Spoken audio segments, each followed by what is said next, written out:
how to be strong. Dapat ang tao malakas dahil marami talagang bagyo ang buhay. First of all, believe in God. Faith in God, faith in God's justice and grace, faith in God's goodness, and in God's love strengthens people more than anything else could. Pag ang tao ay may pananalig, may pagtitiwala, napakalaking lakas ang ibinibigay noon sa kanya. Isaiah 41:10, don't be afraid, I am with you. Don't tremble with fear, I am your God. I will make you strong as I protect you with my arm and give you victories. Maraming turo ang Panginoon sa Old Testament, maging sa New, na laging ang tema ay huwag kang matakot, huwag kang panghinaan ng loob, maging matatag ka dahil ako ang iyong Diyos at alam ko ang nangyayari sa iyong buhay. Habang alam ng Diyos ang nangyayari sa ating buhay, dapat alam din natin na alam niya. Habang tayo ay mahal niya, dapat lagi nating maalalang mahal niya tayo. At habang siya naman ay handang tumulong, dapat huwag nating lilimuting nandyan siya. Hindi nawawala ang Diyos, pero kung minsan ang ipinanghihina natin ay yung kawalan ng pagtitiwala o pagkalimot kung sino ang Diyos sa ating buhay. Jeremiah 17:7-8. But I will bless those who trust me. They will be like trees growing beside a stream, trees with roots that reach down to the water, and with leaves that are always green. They bear fruit every year and are never worried by a lack of rain. Importanteng maalala natin yun na ang Panginoon ang pinagmumula ng ating mga iniinom, kinakain, literally and symbolically. At sinabi ng Panginoon na gagantimpalaan niya ang sino mang nagtitiwala sa Kanya. Hindi ka pa man abutan ng gantimpala, yung nagtitiwala ka pa lang, may premyo na yon kasi pumanatag na yung loob mo, tumibay na ang kalooban at nagkaroon na ng kalakasan. Isaiah 12:2, I trust you to save me, Lord God, and I won't be afraid. My power and my strength come from you, and you have saved me. Marami ng past tense na salvation ang Diyos. God has saved us in many ways. Why will He not save us again? Kaya importante na maalala natin yung katangian niya, yung pagmamahal niya, at yung kanyang laging pag-aaruga sa atin. Be strong, be optimistic. Dapat positive ang pananaw. Pwede mong diliman ang iyong paningin, pero pwede mo namang liwanagan. Pwede mong palungkotin ang sarili, pero pwede mo rin pasayahin. Pwede mong pahinain ang iyong loob, at pwede mo rin palakasin. Nasa sayo. A positive, believing worldview strengthens people. Kahit po sa mga pag-aaral sa mga ospital, yung mga pasyente na may religious belief, lalo yung may strong spiritual conviction, mas mabilis sila na mag-respond sa medication. Mas tinatabalan sila ng gamot at ng therapy, at ayon sa pag-aaral, mas mabilis silang gumaling. Napakahalaga na pati ngayon ang siyensya ng medisina ay nagpapatotoo na ang pananalig ng tao mayroong kinalaman sa kanyang kalakasan ng katawan. Na pag buo ang kanyang loob, pati ang katawan niya sumusunod. But negative worldviews weaken people.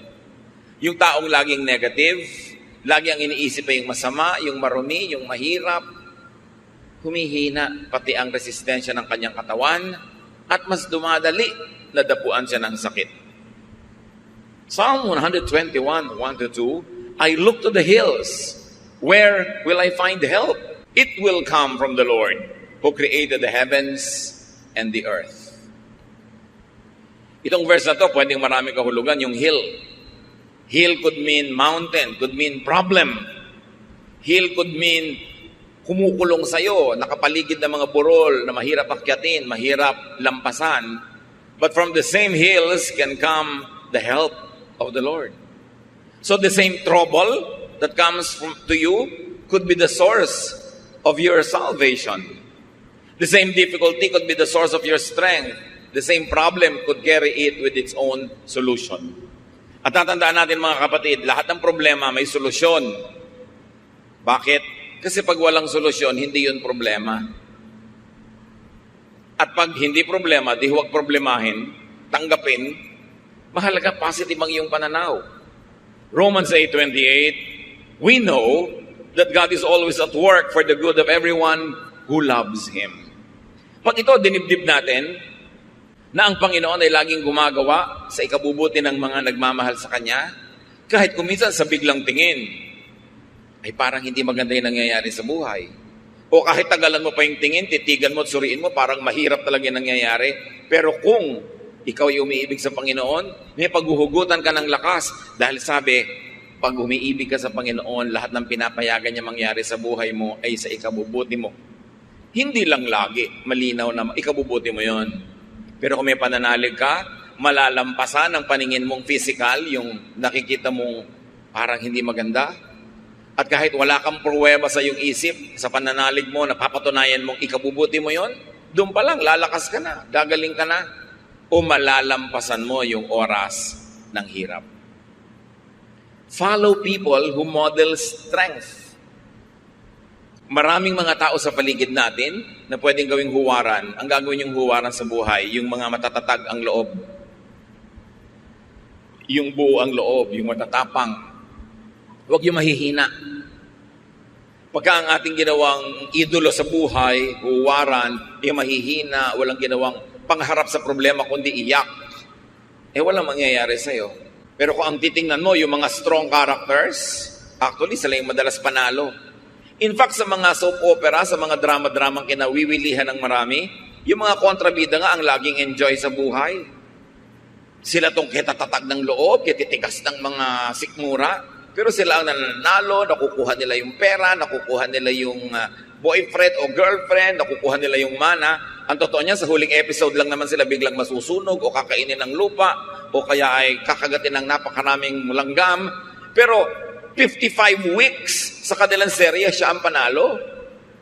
Tapos ang lagi nating iniidolo, yung iyak ng iyak, yung laging talo, yung laging api, yung laging kawawa. Kaya ganun tuloy nangyayari sa buhay ng mga manonood. Dapat tibayan ang loob. At huwag kayong tumanggap ng advice, ng example na hindi nakakabuti kahit mukhang kawawa siya.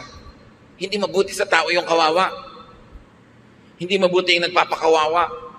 Huwag kang mang-api, pero huwag ka rin pa-api. Psalm 1:1-2, God blesses those people who refuse evil advice and won't follow sinners or join in sneering at God. Instead, the law of the Lord makes them happy, and they think about it day and night. Yung advice, kahit hindi sabihin ng bibig, pero yung example ng mga laging api, laging kawawa, laging mahina ang loob, hindi magandang advice yun. Talo ka doon. Dapat ang tao matibay. Pinatitibay ng karanasan, pinatitibay ng kung sino ang tinititigan at tinutularan. How else do you become strong? Get and have supporters. Sabi nga nila, no man is an island. Hindi naman natin kayang pasanin lahat ng pasanin, lutasin ang lahat ng problema kung nag-iisa tayo. Totoo, kung maraming tao sa paligid mo, nadadamay ka sa problema nila. Pero nadadamay ka lang naman hanggang papayagan mo at hanggang kaya mo. Hindi ka naman kayang ubusin ng problema nila kung hindi ka papayag. Yung iba umiiwas makipagkaibigan, makipag-close friendships kasi ayaw nilang madamay sa mga utang, mga problema ng iba. Pero tandaan nyo, sa inyo naman problema, sa inyong pangangailangan, sa kahit paminsan-minsan lang pero dumadating na oras ng kahinaan, kagipitan, napakahalaga that you have a support system.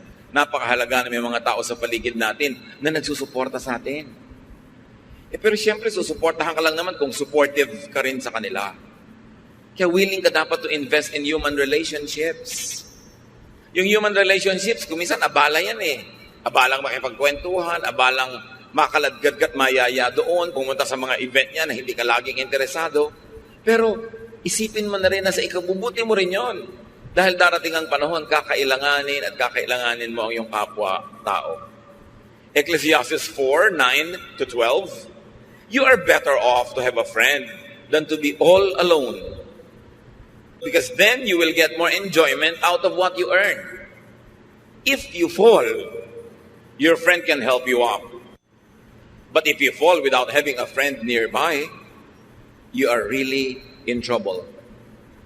If you sleep alone, you won't have anyone to keep you warm on a cold night. Someone might be able to beat up one of you, but not both of you. As the saying goes, a rope made from 3 strands of cord is hard to break. Malinaw naman ang mensahe nitong Ecclesiastes. Mas mainam daw na may kasama, may kaibigan, may karamay, may kapartner, merong kang kasama sa iyong buhay. Mas pakikinabangan mo daw ang mga pinaghirapan mo. Siyempre, kung kakain ka, mas masarap na mo may kasabay kaysa nag-iisa ka. Kahit pa nga ilibre mo siya, kasabay ka naman. Kaysa hindi ka nga nagastusan, wala ka inilibre, pero mag-isa ka lang kumakain. At pag daw natumbak ka, kung may kaibigan ka, may magbabangon sa'yo. Kawawa naman daw yung natutumbang wala man lang magbangon. Talagang malaking problema daw yon. At kung sa mga magiginaw na gabi, nag-iisa ka lang, baka mag-yelo ka, pero kung may katabi ka, your body heat can help each other, and you will survive. Kung nag-iisa ka daw, pwede ka sigurong bugbugin ng isang tao, pero kung dalawa kayo, hindi naman niya kayo kayang bugbugin pareho sa bahay. Ang 3 hibla na itinitirintas at pinagsasama-sama ay higit na matibay kaysa 3 hiwa-hiwalay na hibla ng sinulit. Kailangan itong idiin kasi marami mga tao hindi sila willing to invest in human relationships. They are too engrossed with themselves. They like to have the resources only for themselves. Ayaw nila magbigay, ayaw nila mag-share, ayaw nila maabala. Pero mabuti lang yun habang ang tao ay bata at malakas. Kaya yung yabang nasa kabataan. Kaya mo magyabang, kaya mong manikis ng kapwa, kaya mo mag-isa. Kasi malakas ka pa eh. Pero dumarating ang panahon na humihina ang tao, tumatanda, na nakakatayo ka na lang nakakalakad dahil inaakay ka ng iba. Doon mo ngayon maiisip ang halaga ng mabuting pakikisama at pakikitungo sa kapwa. Dahil sino sa mga inapi mo, hindi mo ginawa ng mabuti ang magiging handa na tumulong sa'yo. Yun nga mga tinulungan mo nun, hindi rin lahat willing tulungan ka. Lalo naman yung hindi mo tinulungan. Kaya dapat ang karunungan dumarating habang kabataan pa lang. Pwede ka magyabang pagbata ka eh. Kayang-kaya mo mag-isa. Pero hindi laging ganon ang buhay. Gusto niyo maging malakas sa oras ng inyong kahinaan? Na wala na talaga kayong lakas? Panghihiram kayo ng lakas ng iba. Kaya kung marami kang tinulungan, marami kang pinahiram, sakali namang di ka makalakad, akayin ka naman ng iba, yung lakas niya ang nagiging lakas mo. Kung di ka makakita, yung pananaw at paningin ng iba ang nagiging paningin mo. Hindi ka makagalaw dahil na-paralyze ka, yung braso, yung kamay ng iba ang gumikilos para sa'yo. In other words, may lakas ka pa rin. Bigay ng iba. Kaya huwag tayo dapat magkukulang sa pagbibigay ng lakas, lalo sa panahon na malakas naman tayo. Hindi naman natin ikamamatay tumulong. At yung lakas na ginamit mo ngayon, hindi mo naman kayang isave. Pag na hindi mo na nagamit yun today, wala ka nang paggagamitan nun. Bukas may ibang lakas, ang ibang mga gawain. Dapat ang tao may kaibigan. At hindi tayo dapat maging maramot na yung ating mga mahal sa buhay ay makipagkaibigan sa iba't ibang tao. Kuminsan kasi may mga magulang, may kapatid na sobrang mga seloso. Ayaw nila na yung mga anak nila ay nakikipagkaibigan kung kani-kanino. Sabi nila, tayo-tayo na lang ang magtulungan dito. Pero yung magulang hindi naman lagi nandyan. Tumatanda, binabawi ang buhay.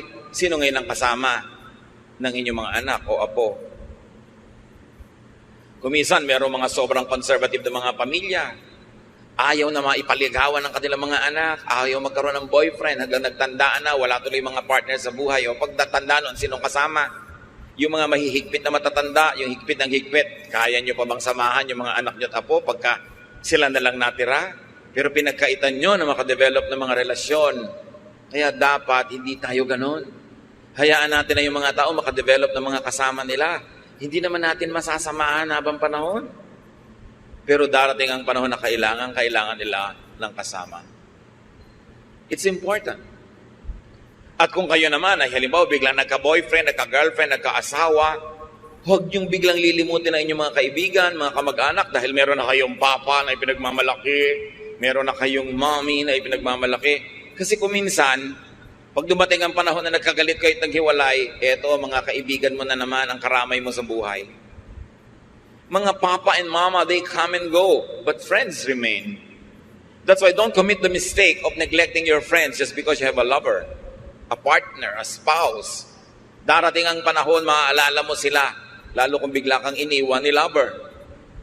Be wise. Proverbs 17:17, a friend loves at all times, and a brother is born for a time of adversity. At sabi sa Proverbs 17:17 din, sa ibang version, a friend is always a friend, and relatives are born to share our troubles. So ang mga kaibigan natin, ang mga kamag-anak ay talagang nandyan para makihati sa ating mga problema. Ang dapat magsasabi nun yung tumutulong, hindi yung nagpapatulong na parang duty tuloy ng iba na tulungan ka dahil sabi ng verse. Pero ang nagsasabi nun, tutulungan kita. Gusto kitang tulungan, sabi ng verse, kaya kami kamag-anak, kaya kami kaibigan para tumulong. Pero huwag nyo nasasabi sa kamag-anak nyo, hoy, kamag-anak kita, therefore duty mong tulungan ako. Nawawalan ng motivation ang tutulong pag ganon. Mga kapatid, may isa pang napakahalaga para ang tao maging malakas. Sa paghanap ng mga problema, kasakitan, mga suliranin, earn and save money. Dapat kanta ka ng money, money, money, dahil talagang mahalaga ang pera. Kung hindi pera, o dagdag sa pera, dapat meron ka insurance. Meron kang pension pagtanda mo. Kaya yung mga tao sinasabihan natin, oy, magbayad kayo ng SSS payments nyo para pagtanda nyo, meron kayong pension. Tapos sabi, magkano na yun? 6,000 a month. Aba, pag wala kang kapera-pera, malaki na yung 6,000. At kung walang magpalibing sa'yo, at least bigyan ka man lang ng SSS ng kabaong na styrofoam. O lawanit na may pakong bakya. Ano naman kung nalalaglag ka pag binuhat yung ataol, at least meron. Kesa wala.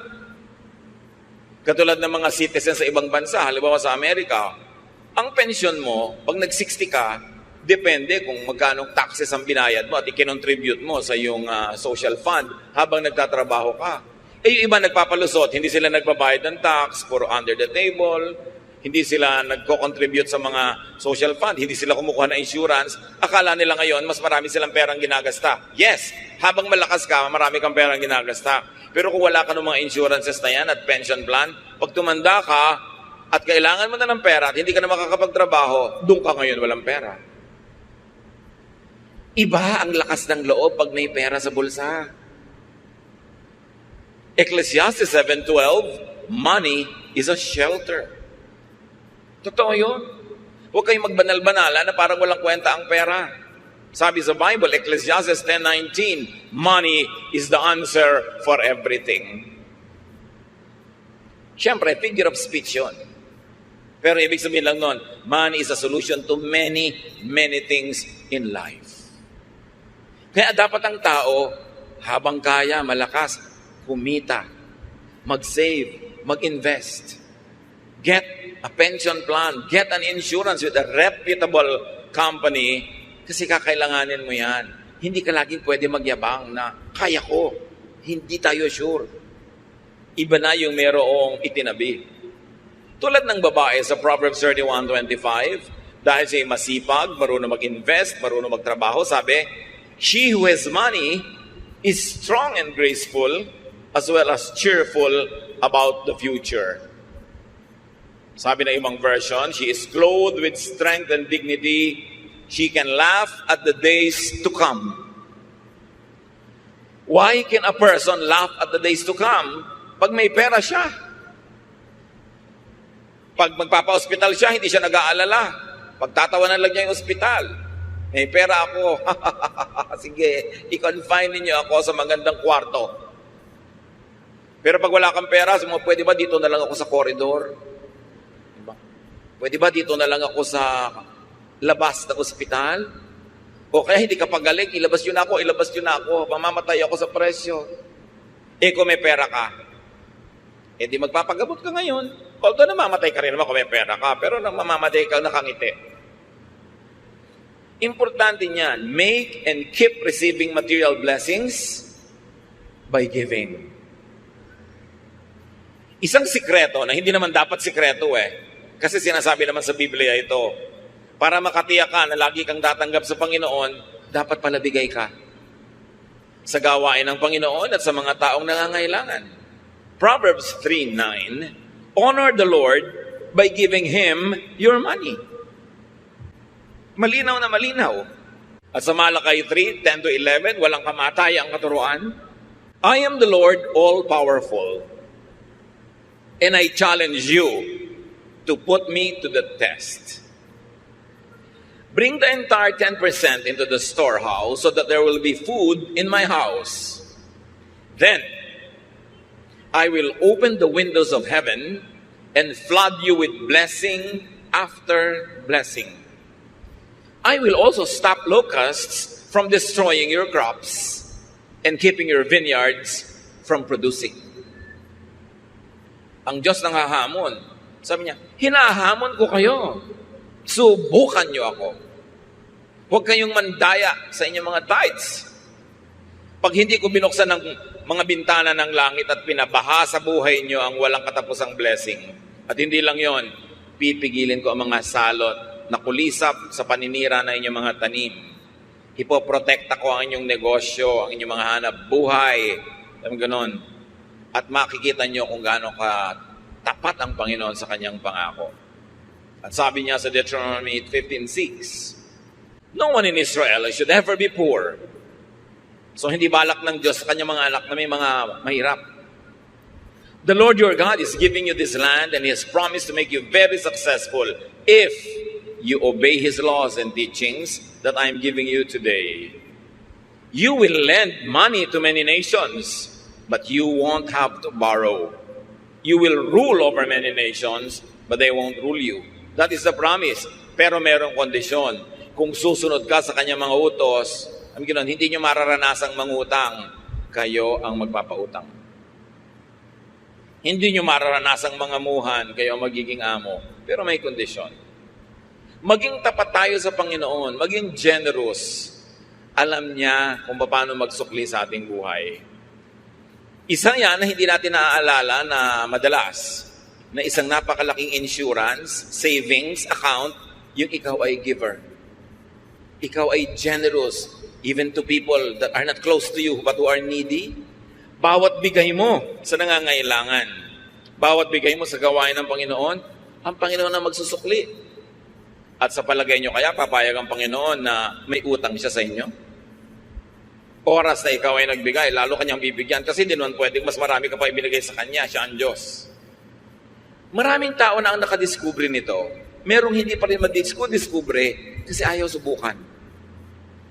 Pero yan talaga ang secret of a very abundant life, to be generous.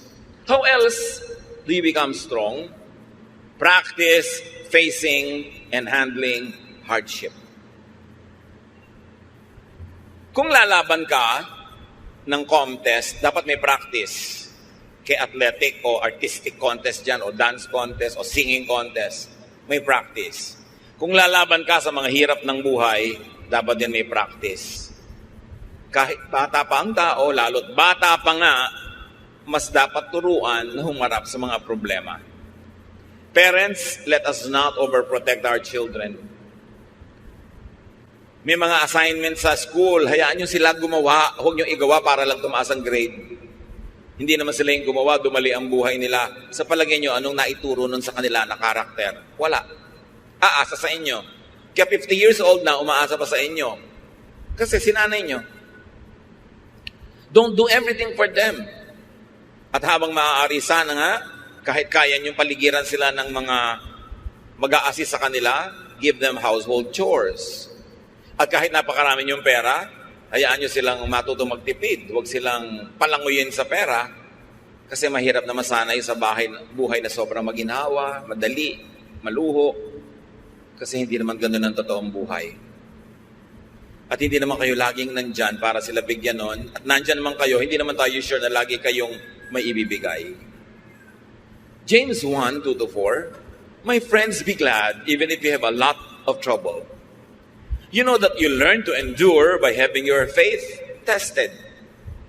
But you must learn to endure everything so that you will be completely mature and not lacking in anything. Pagtiisan daw ang dapat pagtiisan. Pagtiyagaan ang dapat pagtiyagaan para kayo lumago. Walang kulang sa inyong pagkatao, sanay kayo na bumata ng hirap. And as we have said, it's better to practice early. Kaya sabi ni Balagtas sa Florante at Laura, pag-ibig anak ko yaking nakilala, di dapat palakihin ang bata sa saya. At sa katuwaan kapag namihasa, paglaki walang hihinting ginhawa. Para ng halamang lumaki sa tubig, dahoy nalalanta, munting di madilig. Ikinaluluoy ang sandaling init, gayon din ang pusong sa tuway maniig.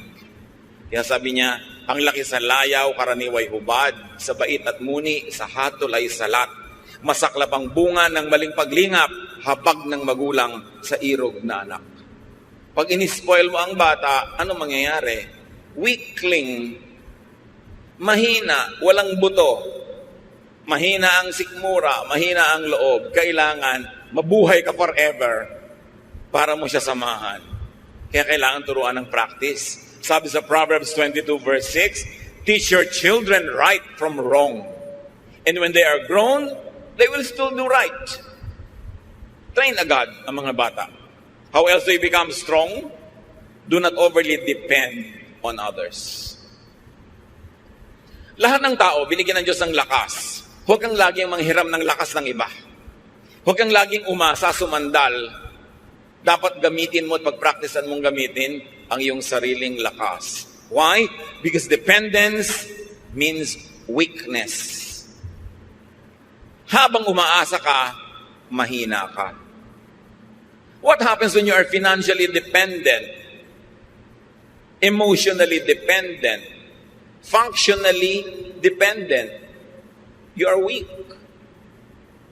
May mga asawa na binubugbog, pinagtataksilan, halos ay lapastanganin na lang ng husband, hindi makahiwa-hiwalay, hindi makabuo ng sariling buhay. Bakit? Walang hanap buhay. Walang sariling income, walang pera, walang savings. Kaya nilululo na lang ang lahat, pinagtitsagaan ang lahat. Pero kung may pera lang yun, matagal nang nawala. You see, iba yung may pera. Kaya pag may mga magpapakasal, lalo mga babae na mukhang palikero pa, mapapangasawa, ang advice mo agad, iha, magtrabaho ka. Gusto po niya, full-time housewife lang ako. Full-time housewife, pagkatapos kahit anong iba to sa mukha mo, tatanggapin mo dahil wala kang pera. Kailangan may pera ka. O kaya kung siya nagtatrabaho, nasa pangalan mo savings. Para meron ka maipagmalaki. Hindi yung kawawang-kawawa ka dahil isusumbat pa sa'yo. Kita ko lahat yan, pera ko lahat yan. Diba? Pagka ginawa sa'yo ng husband mo yun, singilin mo siya ng lahat ng serbisyo mo. Security guard ka ng bahay, plumber ka ng mga gripo ninyo, diba? Nurse ka ng mga anak, taga-sundo ng mga anak, cook ka ng mga pagkain, labandera ka, at whore ka pa sa kanya. Doon ka malaki sumingil. Diba? Lakihan mo singil. Para hindi akala niya siya lang ang may kita. Pag binayaran nga ang housewife sa bahay, kulang pa yung sweldo ng husband eh. Kasi yabang-yabang pa, kape! Sino pumapalakpak dyan sa likod? Di ba? Siguro binubusan nila ng kape yung humihingi. Marami namang husbands, mababait ha? Pero kung minsan, pagka biglang nahumalin kung kanino, nawawala ang bait. Kaya dapat secure kayo, meron kayong sariling income, itaktak nyo sa utak nyo yan. Hindi naman ibig sabihin na may income kayo, ilalayo kayo o hihiwalay, pero mabuti na yung meron kayong choice. Hindi kayo overly dependent. 1 Thessalonians 4:11-12, live in a way that you won't have to depend on anyone. Ganon din naman yung mga magulang eh. Minsan sayang lang, medyo huli na sa iba, pero habang maaga pa, secure yourself. Huwag kayong umasa sa iaabot-abot lang ng mga anak nyo in the future. Dahil kung minsan, ang dalang ng abot. Ang konti. No? Napa-hospital ka ng 7 araw, bibigyan ng pambili ng medical. O eto po, pandagdag. Ha, pandagdag? Ang liit naman yan para ipangdagdag. Pero paano kung umaasa na lang kayo dahil wala kayong isinubi? Be strong. Do not overlove or overneed anyone. Love mo, yes, but do not overly love. Kaya nga sabi ni Lord, unahin mo siyang mahalin kahit hindi iba. Yung world, hindi laging masama, but anything that is really permanent. Sabi sa 1 John 2:15, do not love the world or anything that belongs to the world. If you love the world, you cannot love the Father. Yung nagmamahal, ilagay niyo sa lugar. Pag sobra kayo nagmahal, talo kayo. Di lang kayo maalala. Wala na kayo sa sarili. May mga tao nakatitig sa cellphone nila eh. Talaga nakatitig. Abang na may dumating na text. Dumating ka na, dumating ka na, dumating ka na. Wala namang dumadating. Mga advertisement pa ng kondo ang darating. Paano sobrang nagmamahal? Magmahal kayo pero ilagay niyo sa lugar. Hindi dapat kawawain ang sarili. Do not be anybody's satellite. No one is as weak as a person who is madly in love. You weaken yourself. Nilululo ng katwiran, nilululo ng pinag-aralan, nilululo ng lahat-lahat. Bago lang matauhan, na-damage na siya. Kaya dapat may ititira ka sa sarili mo. Marunong ka siyempre magmahal because God is love and we have to love. Pero huwag kang magpapakabaliw ng sobra-sobra. Lalo sa hindi naman nababaliw sa'yo. May magtatanong pa sa akin, meron po akong boyfriend pero ramdam ko hindi ako mahal. Ba't ka nagtsatsaga? Bakit? Hindi ka pala mahal. Humahanap ka ng sakit ng katawan. So kailangan magpakatalino ang tao. We were created by God to be healthily independent. Kaya kahit may kakambal ka, pinapakanak ka mag-isa. Mamamatay ka mag-isa. Haharap ka sa Diyos mag-isa. Ibig sabihin, kaya mong harapin ang maraming bagay sa buhay kahit walang kasama. Although, mas masarap kung may kasama.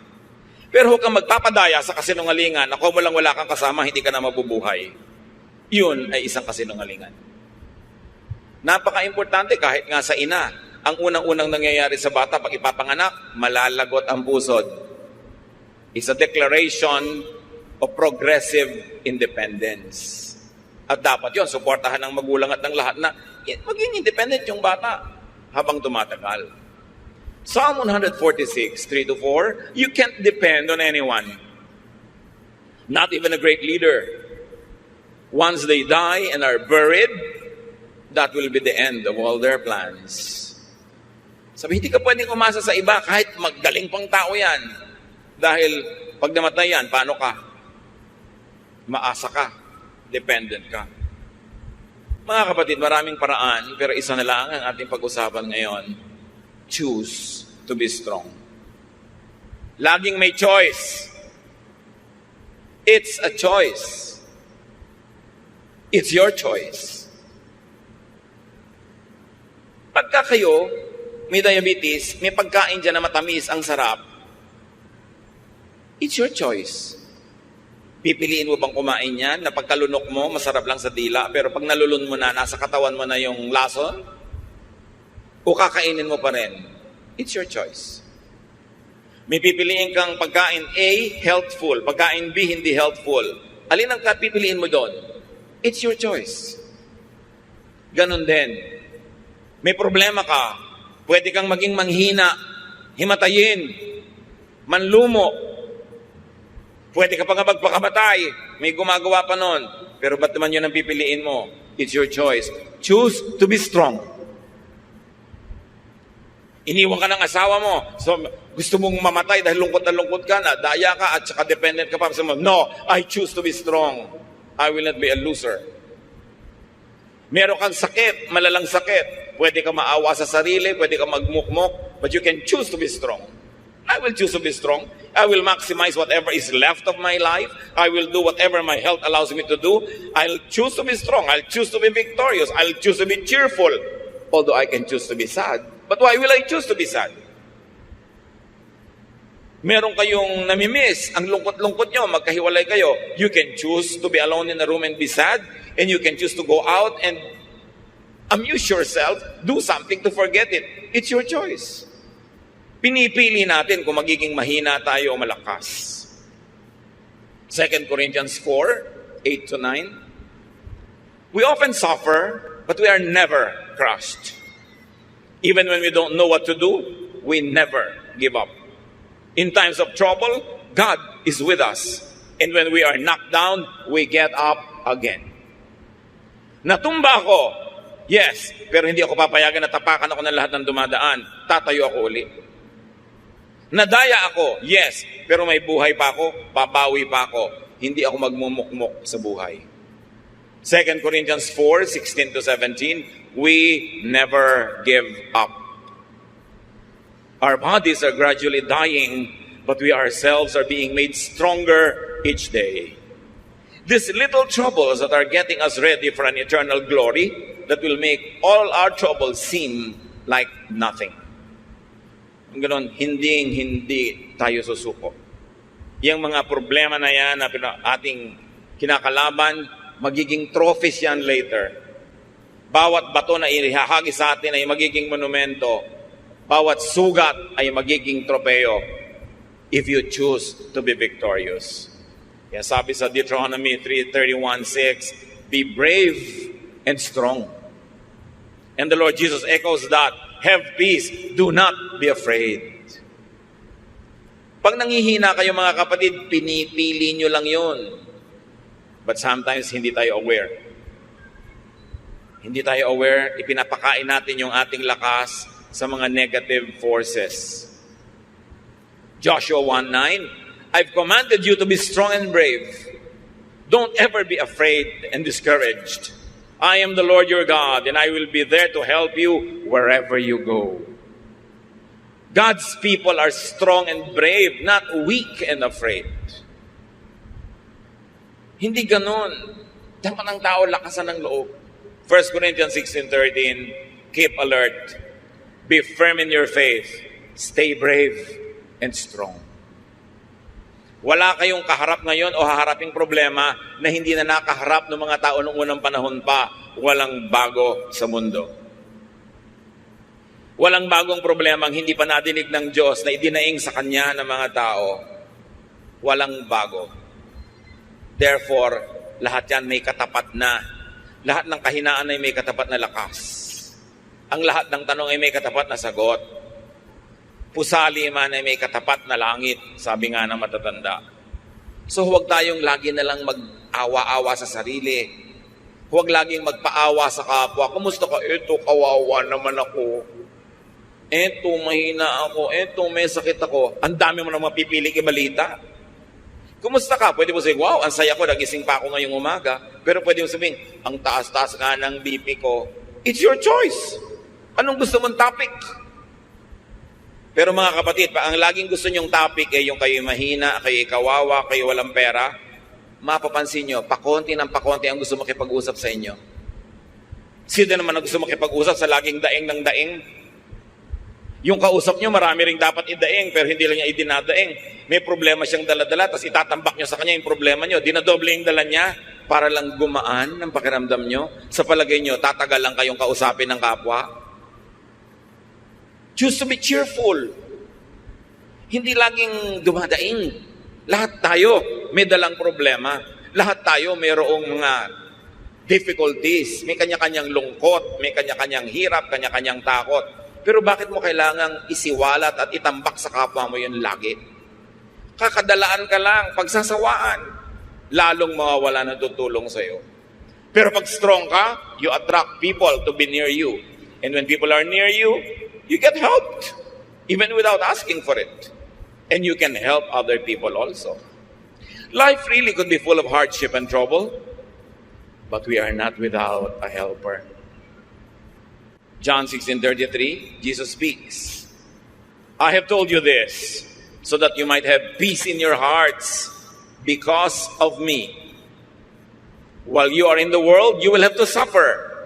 But cheer up, I have defeated the world.